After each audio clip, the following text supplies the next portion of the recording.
आइंष खाउथिबा लोकमानंक मध्यरे किछि लोक माछ खाइबाकू पसंद करथुवा बेले किछि लोक माछर मुंड खाइबाकू पसंद करिथांती। किंतु आपण जने आश्चर्य हेबे, माछ अपेक्षा माछ मुंडरे सबुठारु अधिक पौष्टिक तत्व थाए।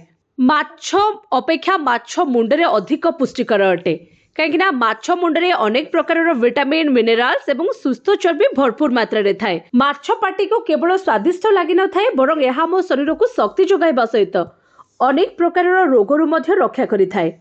तेणु आजिर वीडियो रे मो आपनको कहबी माछ मुंड खाइबार किछि फायदा संपर्क रे।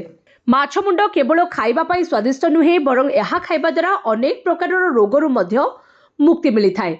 विशेष करी डिप्रेशन रक्षा करिबा पई माछ खाइबा विशेष दरकारी होइथाए, कारण माछ शरीर पई विशेष लाभकारी होइथाए। आ माछ मुंडरे बहु प्रकार विटामिन थाए।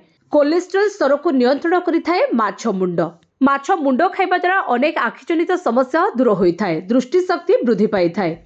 माछ मुंडरे सैचुरेटेड फैट कम थिबारु शरीर रे कोलेस्ट्रॉल मात्रा को बढ़िबाकू देइ न थाए। एहा द्वारा हृदघात भली समस्या मध्य दूर होइथाए। मस्तिष्क पाई मध्य लाभदायक होइथाए माछ मुंड, कहीं माछ मुंडरे ओमेगा 3 थिबारु एहा स्मरण शक्ति को वृद्धि करिथाए। जदि शरीर रे ट्यूमर एवं स्टोन भली समस्या अछि, तेबे माछ मुंड खाइबा द्वारा सेही समस्या ठीक होइथाए।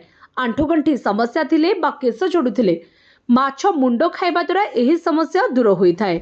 जो व्यक्ति को कम देखा जाइथाए, माछ मुंड खाइबा द्वारा सेही समस्या संपूर्ण भावे दूर होइथाए। माछ मुंड खाइबा द्वारा हृदघात भली समस्या रु मुक्ति मिलिथाए बा दूर होइथाए। सेबळे लिभर पथरी समस्या एवं किडनी पथरी समस्या को दूर करिथाए माछ मुंड।